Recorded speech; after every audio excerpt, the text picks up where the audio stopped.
There is a moment, quiet and almost invisible, when you stop reaching for someone who keeps stepping back, and something in the room shifts. Not because you gave up, not because you stopped caring, but because for the first time, the chasing stopped being one sided, and the silence you used to fear became something else entirely. If you are hearing this right now, there is a good chance you already know that feeling, the ache of loving someone who treats closeness like a threat, who pulls away the moment things start to feel real, who leaves you standing there wondering what you did wrong, when the truth is, you did nothing wrong at all. What you are about to hear is not a trick. It is not manipulation dressed up in soft language. It is an understanding of how the avoidant nervous system actually works and why detachment, real detachment, not performed indifference, is the single most powerful force you can bring into a dynamic that has felt, until now, completely one sided. Let's begin with the thing nobody tells you about avoidant attachment, the thing that changes everything once you actually understand it. Avoidant people are not running from you. They are running from a version of intimacy that was wired into them long before you ever existed. Somewhere in their development, closeness got tangled up with danger. Maybe it was a caregiver who was warm one day and cold the next. Maybe it was a household where needing things out loud got you punished or ignored. Maybe vulnerability was met with mockery instead of comfort.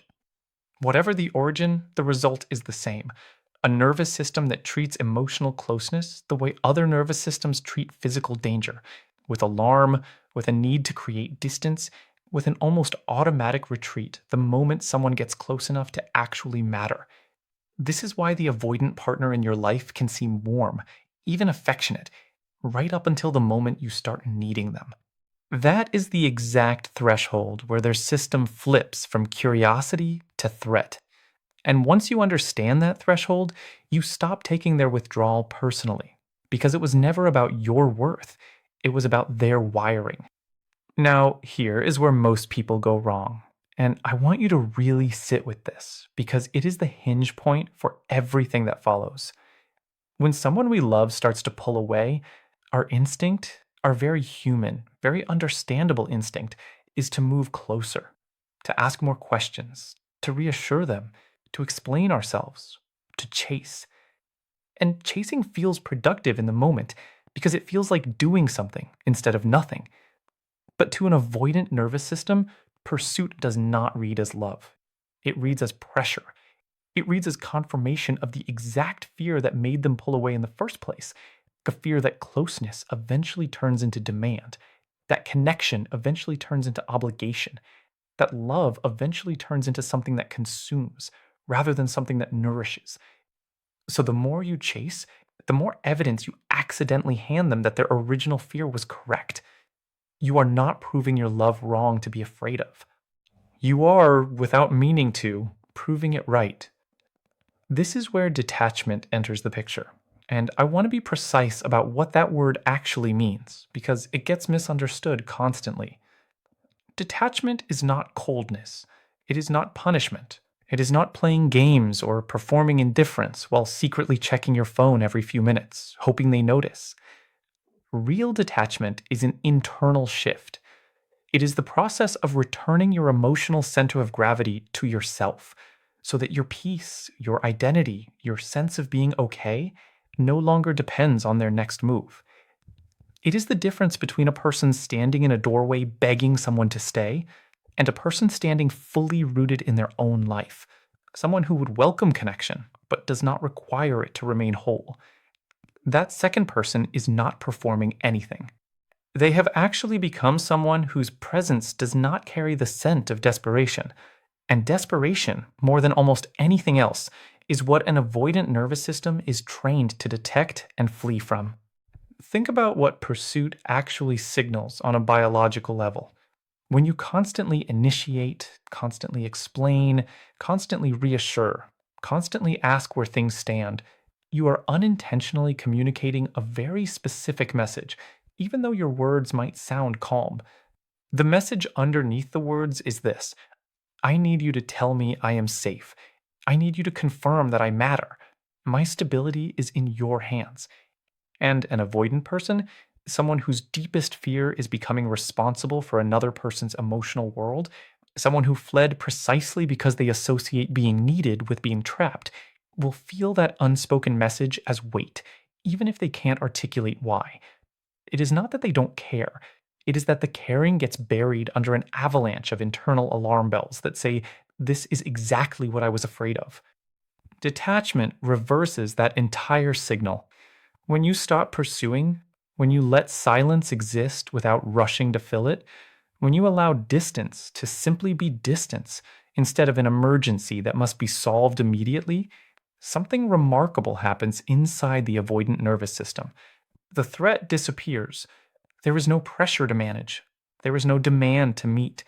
There is no emotional debt being silently calculated. And once the threat disappears, curiosity returns. Because curiosity was never gone, it was just buried under the noise of feeling chased. Here is something that might surprise you, something worth letting settle for a moment. Avoidant people often experience a strange paradox in their closest relationships. They want connection. They crave it, actually, more than they usually admit, even to themselves. But wanting connection and tolerating connection are two entirely different internal experiences for someone whose nervous system equates intimacy with danger. So when you stop pursuing, you are not removing their desire for you. You are removing the danger signal that was drowning out that desire. Suddenly, without the pressure of pursuit, they have room to actually feel what they feel instead of reflexively fleeing what they feel. And that room, that space you create simply by not filling it yourself, is where genuine longing has a chance to surface on its own terms, rather than being manufactured under duress. Let's talk about why chasing an avoidant person almost always backfires. Because understanding the mechanism will make detachment feel less like a strategy and more like common sense. Every time you pursue, you are essentially proving your investment through effort. You call more, you text longer explanations, you show up emotionally available at every hour, hoping consistency will eventually earn security.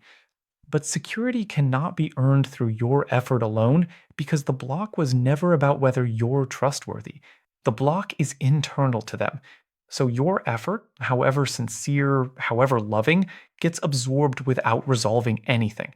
And worse, it teaches their nervous system something dangerous. It teaches them that no matter how far they retreat, you will always be there, chasing, absorbing, adjusting, accommodating. And counterintuitively, that predictability, the certainty that you will always close the gap they create, removes their motivation to close it themselves. Why would they move toward you when you have shown again and again that you will always move toward them, regardless? This is the part that stings a little, so let it land gently. Every unanswered message you send, anyway, every explanation you offer when none was requested, every time you initiate after they went quiet, every act of chasing, however well intentioned, quietly teaches an avoidant partner that pursuit is unnecessary on their end because you will always supply it. Detachment interrupts that pattern completely. When you stop automatically closing every gap, the gap remains open. An open space, uncomfortable, uncertain space, is exactly what activates something an avoidant nervous system rarely has to use: its own capacity to reach. Now, I want to walk you through what real detachment actually looks like in practice, not as a script to perform, but as an internal posture to build. The first shift is emotional self sourcing. This means your sense of okayness stops depending on whether they texted back, whether they seemed warm today, whether their tone felt reassuring or distant. You build your stability from your own life, your own routines, your own friendships, your own sense of purpose that has nothing to do with them. This is not about pretending you don't care. It is about refusing to let your nervous system live and die by their availability. When your peace is self sourced, you stop broadcasting the subtle panic that avoidant partners are so finely tuned to detect, and you start broadcasting something else entirely, something calmer, something that says, "I am whole. with or without this outcome. The second shift is response instead of initiation. Detachment does not mean you never engage. It means you stop being the one who always starts, always follows up, always fills silence with reassurance. You let them come to you sometimes. You respond warmly when they reach out because coldness is not the goal, but you stop manufacturing contact out of anxiety. This single change, simply pausing before you initiate and asking yourself whether this comes from peace or from panic, will transform the entire rhythm of the relationship because it forces reciprocity to become visible. If they never reach out unless you do, detachment will reveal that clearly. And that clarity, however painful, is information you desperately need. The third shift is releasing the outcome. This is the hardest one and also the most powerful.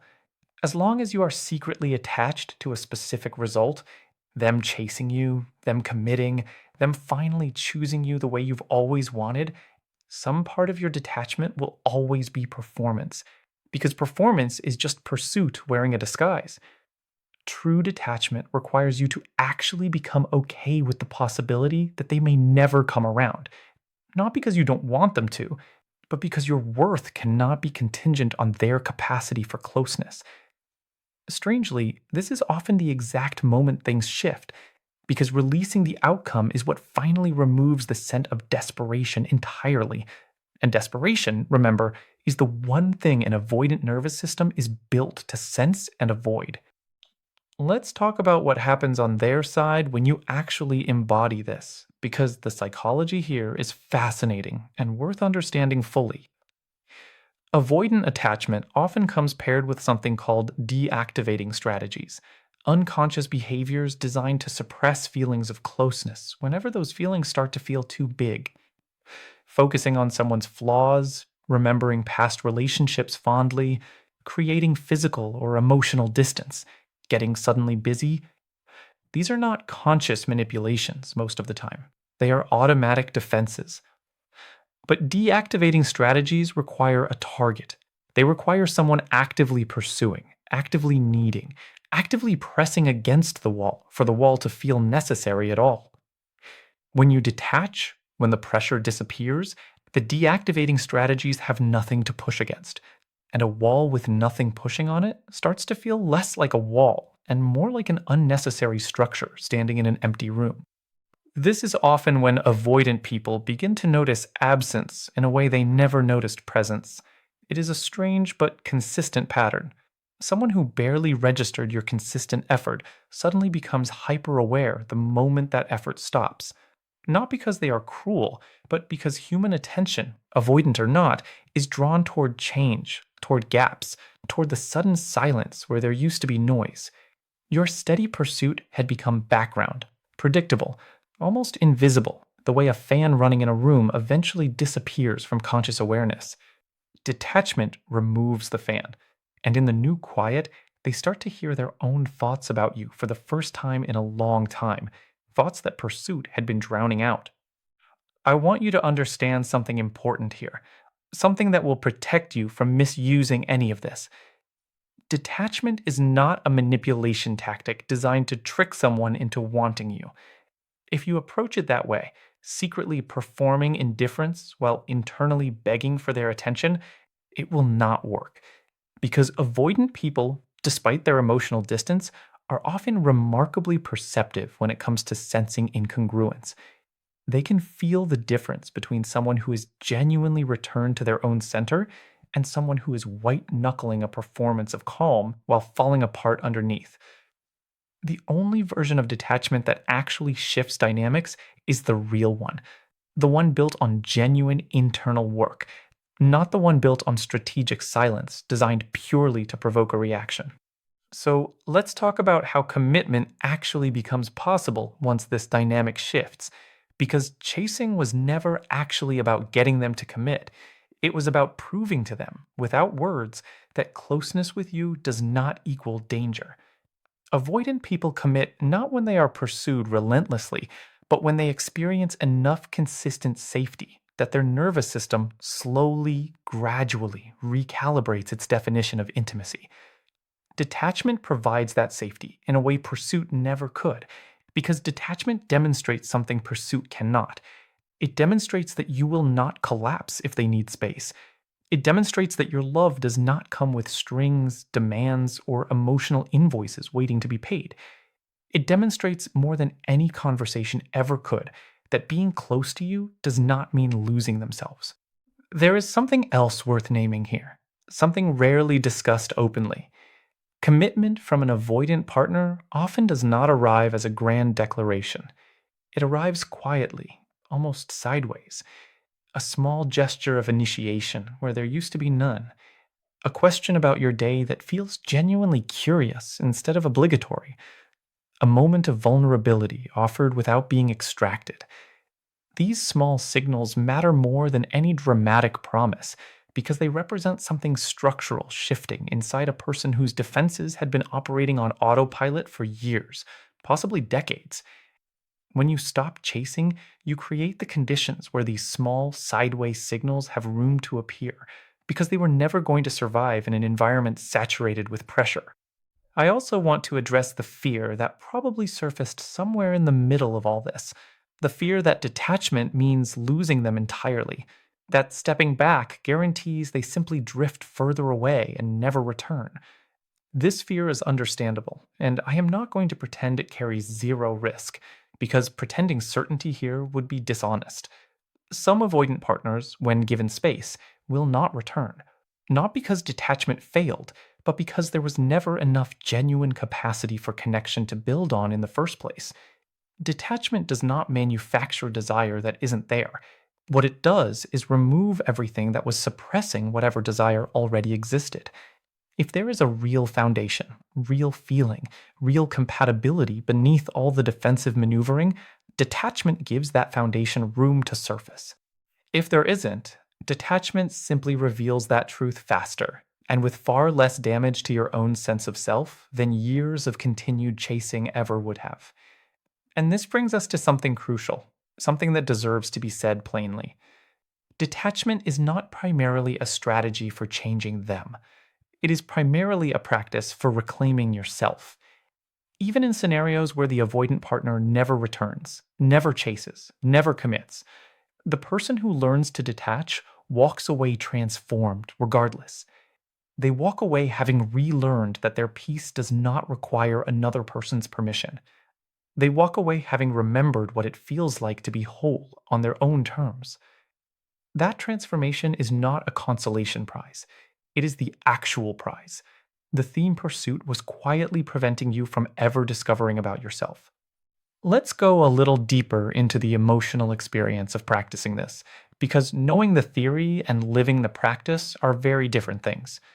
There will be moments, probably many of them, where the old urge to reach out rises up like a wave you feel powerless against. Your fingers will hover over their name. Your mind will construct elaborate justifications for why this particular message is different, why this specific moment requires breaking the pattern, why waiting even one more day feels unbearable. This is normal. This is not evidence that you are failing at detachment. This is evidence that you are a human being who has spent time and energy loving someone, and unlearning old patterns takes practice, not perfection.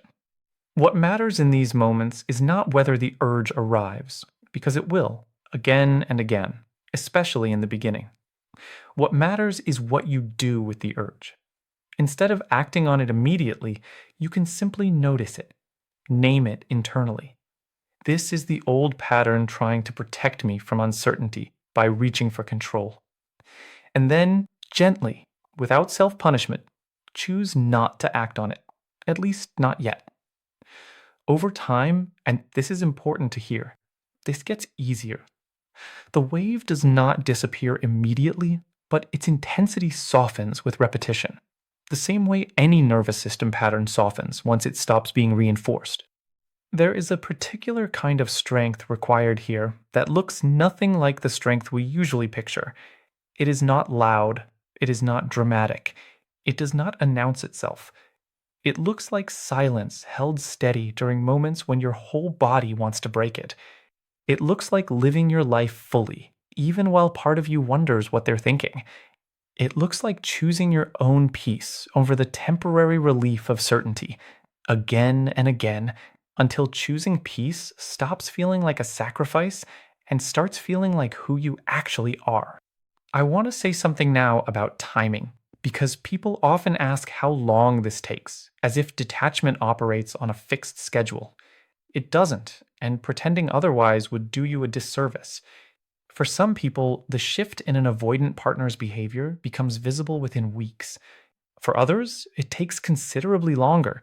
And for some, as mentioned earlier, it never fully arrives because the capacity simply was not there to begin with. What I can tell you with confidence is this: the version of you who practices genuine detachment, regardless of what the other person eventually does, becomes someone stronger, someone steadier, someone far less susceptible to being destabilized by another person's inconsistency in the future. That growth is not contingent on their response. It happens inside you, on your own timeline, whether they ever notice it or not.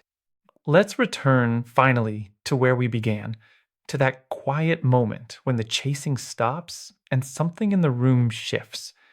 That moment is not about winning them back through cleverness. It is not a trick you perform and then wait for results.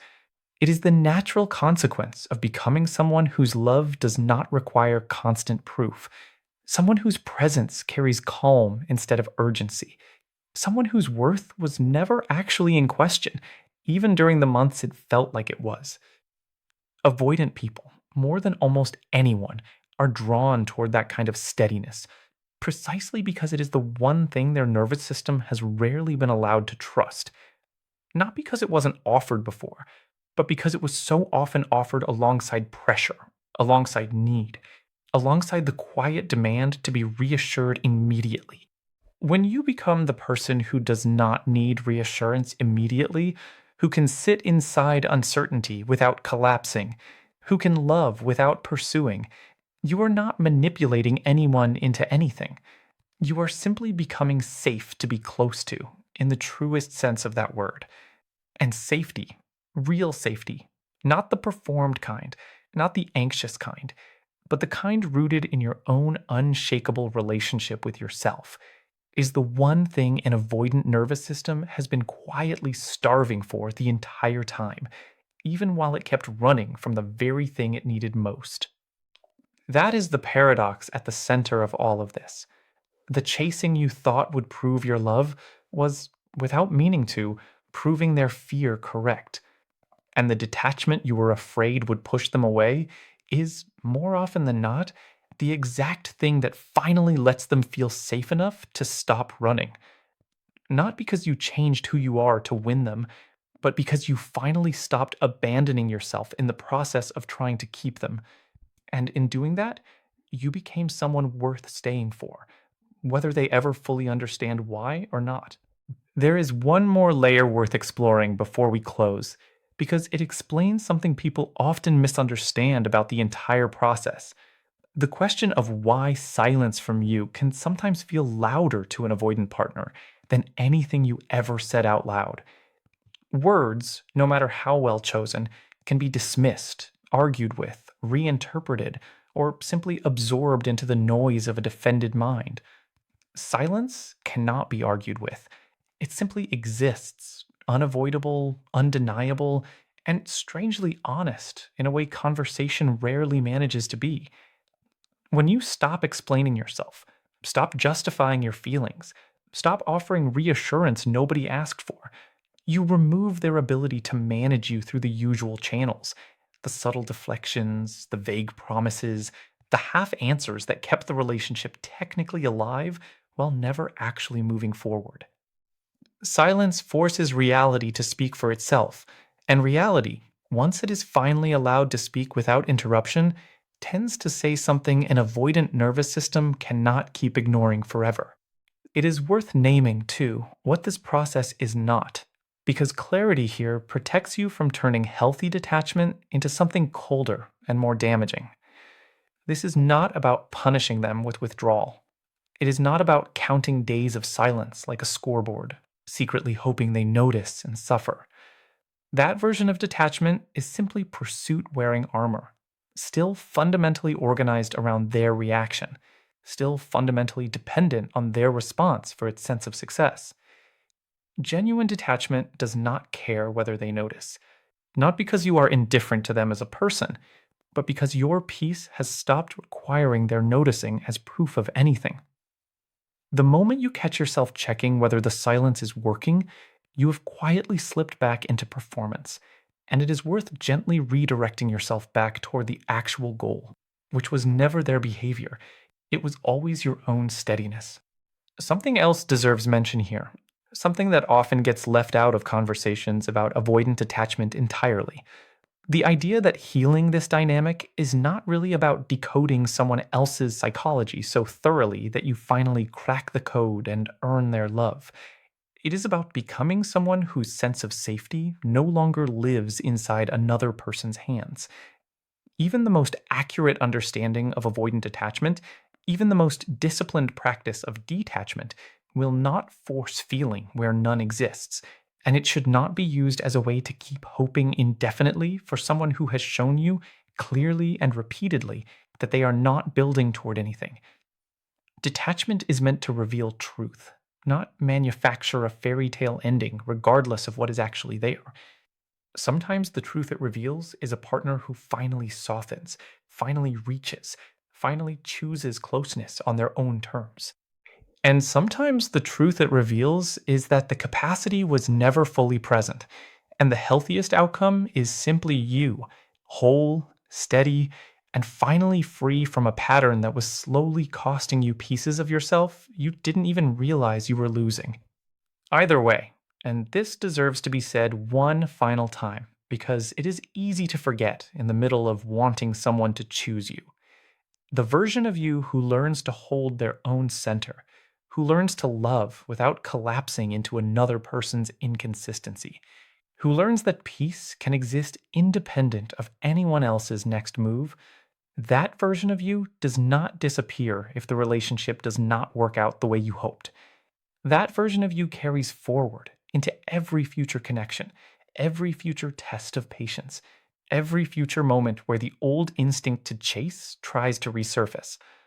What you are building here is not just a way to reach one particular person, it is a way of being in the world that no longer requires someone else's permission to feel okay.